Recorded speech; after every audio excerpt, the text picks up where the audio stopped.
Hello प्यारे बच्चों, तो कैसे हो भाई? बढ़िया, एकदम मजे में। इलेक्ट्रिसिटी सीखने आए हो? जल्दी से जल्दी अगर इलेक्ट्रिसिटी सीखनी है तो सही जगह आ गए तुम, ठीक है। लेकिन मेरी कुछ शर्तें हैं। पढ़ने से पहले कुछ शर्तें। अपना एक पेज लेके साइड में बैठना है और कोशिश करो ब्लैंक पेज हो तो ज्यादा सही है, ब्लैंक पेज ना हो तब भी चलेगा। कॉपी को जो है वर्टिकली पकड़ना है, टेढ़ा करके पकड़ना है, ठीक है। इस तरह से नहीं पकड़ना। और हम लोग जो बनाने वाले, जो चार्ट्स में बनाने वाला, उस चार्ट्स को प्रॉपरली कॉपी पे नोट डाउन करते जाना है, लिखते जाना है, ठीक है। अगर लिखोगे तो ये सच में बहुत हेल्पफुल होने वाला है तुम्हारे लिए, क्योंकि मैं साथ साथ तुम्हें ये भी बताऊंगा कौन सी चीजें आने वाली है, चांसेस किस चीज के ज्यादा है। तो ये तुम्हारी one of the easiest class होगी, याद रखना इस चीज को, one of the easiest class. शायद 5 से 7 मिनट में पूरा चैप्टर खत्म करूंगा, क्योंकि पूरी बुक में टॉपिक जो है हमारे वही 6 है, ठीक है। तो 5 से 6 टॉपिक में कितना ही समय लगता है, बहुत कम समय लगता है। अगर तुम थोड़ा पढ़े हुए हो तब भी ठीक है, नहीं पढ़े हुए हो तो मेरी एक वीडियो और आई थी 10 से 15 मिनट की, ठीक है, सॉरी 20 मिनट के लगभग की, उसको पढ़ लेना, देखना चाहो तो देख लेना। इलेक्ट्रिसिटी की है और बहुत सिंपलेस्ट थी। बच्चों ने बोला था सर थोड़ा और छोटा बना देते, हमको बस क्विक रिवीजन चाहिए था, तो क्विक रिवीजन के तौर पे मैं इसको लेके आया हूँ। मेरी शर्तें समझ गए? साइड में बैठ जाओ, कॉपी को टेढ़ा पकड़ो, सुनी होगी तुम्हें पता होगा मैं यही शर्तें रखता हूँ हमेशा। साइड में बैठ जाओ, ईयरफोन्स लगा लो, चाहे तो फोन को पकड़ लो, वॉल्यूम थोड़ी हाई कर लो, किसी की सुननी नहीं है। जितने मिनट की वीडियो है उतने मिनट तक किसी की सुननी नहीं है, बात खत्म। किसी का फोन आ जाए नहीं उठाना मेरे को, अगर कोई बुला रहा है मेरे को नहीं जाना, 5 मिनट 7 मिनट बाद चले जाना जहां जाना। कुछ समय के लिए आए हो तो बी फोकस्ड, ठीक है, स्टे फोकस्ड, फोकस रहो। थोड़ी देर लिखना है, चीजें हो जाएंगी, बढ़िया से हो जाएंगी। इलेक्ट्रिसिटी कहीं से नहीं करना पड़ेगा इसके बाद, ठीक है। इंपॉर्टेंट टॉपिक समझ जाओगे, चीजें कर लोगे। एक चार्ट बनानी है बस, इसको स्टिक कर लेना, चाहे दीवार पे चाहे अपने नोट्स के अंदर, बट इसको पढ़ना है बार बार, और इसके जो फॉर्मूले हैं बार बार रिवाइज करने हैं, ठीक है। ध्यान से देखना, इलेक्ट्रिसिटी से तुम समझते क्या हो? अगर हम कभी भी इलेक्ट्रिसिटी की बात करते हैं, इसका मतलब क्या हुआ? Flow of current. करंट को समझते हैं हम लोग इलेक्ट्रिसिटी से। दिमाग में सबसे पहली चीज अगर इलेक्ट्रिसिटी के नाम से आती है, दैट इज करंट। क्या है करंट? तो करंट हमारा है क्या है?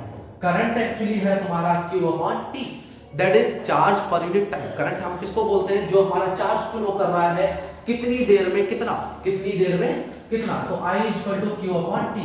I की हमारी SI यूनिट क्या होती है? I की SI यूनिट क्या होती है? I की SI यूनिट होती है बेटे एम्पियर। क्या होती है?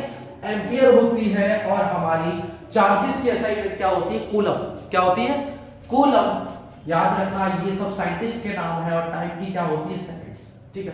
कई बार तुमसे जो है करंट की डेफिनेशन पूछ लेता है, तो करंट क्या है हमारा?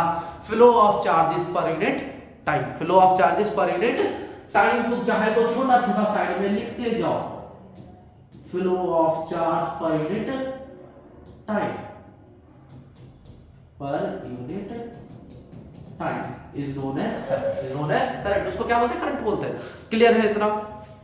अब जो हमारा करंट है, ये एक लॉ फॉलो करता है, जो कि एक आदमी देके गया था जिसका नाम है ओम्स लॉ। तो क्या उससे पहले करंट फ्लो नहीं करता था? करता था, बट उसने बताया जो तुम्हारा करंट है वो एक चीज के ऊपर डिपेंड करता है, that is known as potential difference. उसको हम लोग क्या बोलते हैं? पोटेंशियल डिफरेंस बोलते हैं, ठीक है। बी क्या बोलते हैं? बी बोलता है जो करंट तुम्हारा फ्लो करेगा वो हमेशा डायरेक्टली प्रोपोर्शनल होगा टू द बी, ठीक है, to the directly proportional V. V is potential difference, मतलब दोनों टर्मिनल्स के बीच में, अगर ये दो टर्मिनल है, इन दोनों टर्मिनल के बीच में अंतर कितना है, कितनी सप्लाई है और कितनी जरूरत है, कितनी सप्लाई है और कितनी जरूरत है। सप्लाई और जरूरत के बीच के अंतर को पोटेंशियल डिफरेंस बोला जाता है। सप्लाई और जरूरत के बीच में का डिफरेंस जो है वो पोटेंशियल डिफरेंस कहलाता है। तुम नहीं समझ पाते कभी भी, अब समझ गए? ध्यान रखना। और ये हमेशा करंट फ्लो इसी के डायरेक्टली प्रोपोर्शनल होता है, मतलब जितनी जरूरत होगी उतना ही तो फ्लो कर पाएगा, उतनी तो पहुंचा पाएगा। तुम्हें जितनी जरूरत है मैं उतना ही तो दे सकता हूं। मैं चाहूं तो तुम्हें 12th तक का इलेक्ट्रिसिटी पढ़ा दूं। मेरी 4 घंटे 5 घंटे की लॉन्ग वीडियोस देखोगे, बोलोगे सर मजा आ गया सुन के। मजा क्यों आ गया भाई? एडिशनल पढ़ा दिया तुम्हें कई बार पता ही नहीं लगता सर हम एक्स्ट्रा पढ़ा रहे हैं। एनसीईआरटी तक मैं कन्फाइंड करता हूं, वैसा बोलता हूं एनसीईआरटी तक पढ़ लो, तुम्हारा काफी है, ठीक है। तो फ्लो जो है तुम्हारा किसके मुताबिक होता है? जितनी जरूरत है। कई बच्चों के साथ मेरे को नीट की प्रिपरेशन करनी है, आगे तक का पढ़ना, तो ठीक है, तो फ्लो ज्यादा रहेगा, वैसे फ्लो कम रहेगा। तो potential difference directly proportional to the current. तो B इक्वल टू जो होता है बेटा हमारा वो होता है IR। What is R? Directly proportional का साइन हटता है तो एक कांस्टेंट आता है जिसको बोलते हैं R। R is resistance. Resistance क्या है? रेजिस्टेंस बच्चे है एक हिंड्रेंस, एक रुकावट जो तुम्हारे और मेरे बीच फ्लो को रोक रही है। जैसे वीडियो मिस हो जाती है, सर पता ही नहीं लगता, आप डालते भी थे मुझे ये भी नहीं पता था, आप डालते हो मैं कई बार देखता हूँ, थोड़ी सी देखता हूँ फिर छोड़ देता हूँ, ये क्या है? रुकावटें हैं। ठीक है सर, मैं फोकस नहीं रह पाता, सर मैं पढ़ने बैठता हूँ कोई काम याद आ जाता है, फिर नीचे मुझे गाने दिख जाते हैं, तो ये क्या है? रेजिस्टेंस है। तो फ्लो हमेशा रेजिस्टेंस से रुकेगा, जो रेजिस्टेंस है वो उस चीज को रोकेगा। जब आओ तो सारे नोटिफिकेशन ऑफ कर दो, डू नॉट डिस्टर्ब पे लगा दो, तो रेजिस्टेंस हट जाएगा। अब रेजिस्टेंस होता क्या है? रेजिस्टेंस एक्चुअली इंटरनली एक सब्सटेंस, जिस सब्सटेंस के थ्रू, जिस ऑब्जेक्ट के थ्रू करंट फ्लो कर रहा है, उसके अंदर की हिंड्रेंस, उसके अंदर की रुकावट। रुकावट किस चीज के लिए? चार्जेस के लिए। जो चार्जेस के सामने रुकावट आ रही है, चार्जेस के फ्लो को रुकावट कर रहा है, that is known as resistance. उसको क्या बोलते हैं? रेजिस्टेंस बोलते हैं। तो यहाँ का रेजिस्टेंस समझ गए, तुम अपना रेजिस्टेंस भी समझ गए होंगे। तुम्हारे लिए रेजिस्टेंस क्या है? तुम्हारा फोन। तुम फोन जब लेके बैठते हो तो डू नॉट डिस्टर्ब पे डालना है उसको, पता है ना कैसे लगता है, उसके बाद पढ़ने बैठना है, जस्ट बी फोकस्ड। ठीक है, रेजिस्टेंस समझ गए। एक ये ऐसा यूनिट है। पोटेंशियल डिफरेंस को हम लोग बी से शो करते हैं, ठीक है, दैट इज बोल्ड। आई जो है हम लोग एम्पियर से, रेजिस्टेंस को ओम से, रेजिस्टेंस को ओम से। एक्चुअली रेजिस्टेंस भी किसी चीज के ऊपर डिपेंड करता है, याद रखना। R is directly proportional to L and inversely proportional to area. अगर मैं करंट बहुत दूर फ्लो करवाऊं तो मुश्किल से फ्लो हो पाएगा।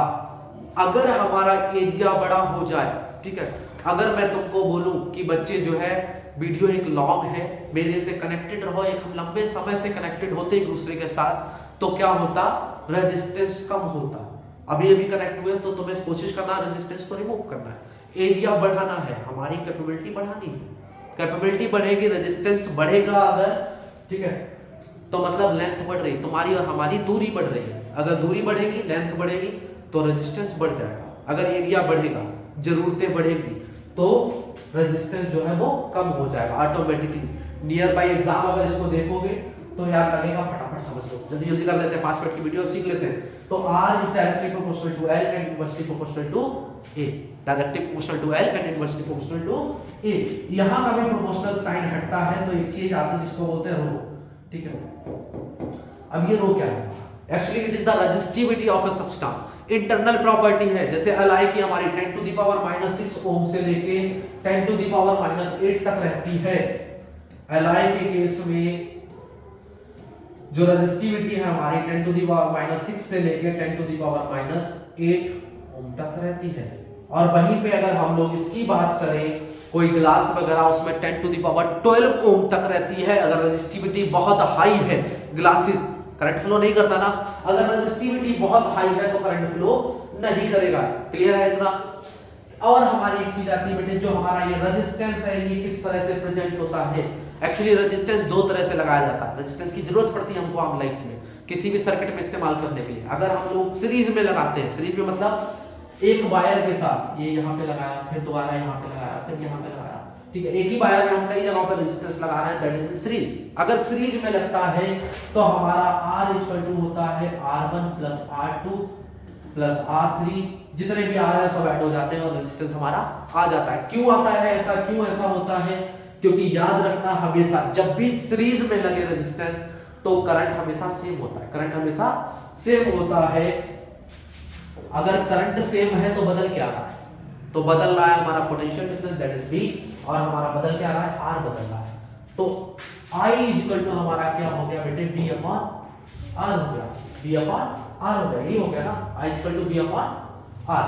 करंट हमारा सेम है सीरीज में, हमारा पोटेंशियल डिफरेंस बदल रहा है, तो I इक्वल टू हमारा क्या हो गया? B अपॉन R हो गया। इस चीज को याद रखना जब हम इसी चीज को कन्वर्ट करते चले जाते हैं, ठीक है। B इक्वल टू IR, ये बदला तो ये भी बदला, B2 IR2, B3 equal to IR3। मैंने यहाँ पे लिख दिया तो तुम कंफ्यूज हो गए एक बार, सर ये तो 1/R चला गया। नहीं भाई, कंफ्यूज नहीं होना, ध्यान रखना ऐसे है। अब हम B1 B2 B3 ऐड करेंगे तो हमारा क्या हो जाएगा? R1 R2 R3, B1 plus B2 plus B3 add करेंगे तो हमारा इक्वल टू क्या हो गया? I R1 plus I R2 plus I R3। मान लो ये सब एक B के बराबर है तो B क्या हो गया हमारा? IR। सब में से I कॉमन ले लिया तो I से I कट गया, बचा क्या हमारा? R1 plus R2 plus R3, अगर n होते तो n, i से i कट गया, बचा क्या r equal to R1 R2 R3। हालांकि इतने की तुम्हें जरूरत नहीं है, ध्यान रखना यहीं से तुम्हारा बनता है पैरेलल वाला। पैरेलल में क्या है, हमेशा हमारा पोटेंशियल सेम रहता है। अगर पोटेंशियल सेम रहता है तो I1 equal to V upon R1, I2 equal to हमारा V upon R2, I equal to क्या हो गया हमारा I1 plus I2। Total current कितना सर्किट ऐसे निकल के आ गया, तो I इक्वल टू हमारा क्या हो गया V अपॉन R, मान लेते हैं टोटल को, तो V upon R equal to V upon R1, यहां से आया प्लस V अपॉन R2, यहां से आया B कॉमन ले लिया आगे, 1 upon R equal to 1 upon R1 plus 1 upon R2। Clear है इतना? क्लियर है? सिंपल। तो अगर हमारा कभी भी पैरेलल में होगा, ये सीरीज में है, अगर कभी भी पैरेलल में होगा तो क्या करना है, 1 upon R equal to 1 upon R1 plus 1 upon R2 plus 1 upon R3। अगर 3 है तो R3, 4 है तो R4, सब तक चलता चला जाएगा। यहाँ पे जो तुम गलतियां करते हो, गलतियां तो मैं बता देता हूँ जनरली क्या गलतियां रहती है हमारे बच्चों की। तुम लोग यार पैरेलल में निकाल तो लेते हो रेजिस्टेंस को, बट तुम्हारा अगर 1 अपॉन R इक्वल टू बेटे सब तुम्हारा 2 अपॉन 3 आ रहा है, तो याद रखना R इक्वल टू 3 अपॉन 2 है। ठीक है, रिवर्स करना मत भूलना, रिवर्स करना भूल जाते हैं जनरली बच्चे। तो मत भूलना इस चीज को, क्योंकि तुम वीडियो देख के जा रहे हो, तुम चीजों को समझ के जा रहे हो। ठीक है, इस चीज को याद रखना। आगे हमारा जो टॉपिक आता है वो है पावर। पावर क्या होती है हमारी, हमेशा पोटेंशियल डिफरेंस और करंट के ऊपर डिपेंड करता है। जितना ज्यादा पोटेंशियल डिफरेंस है और जितना ज्यादा करंट फ्लो कर रहा है, दैट इज द पावर। ठीक है, दैट इज द पावर। एक चीज हमारी आती है last thing, that is heat.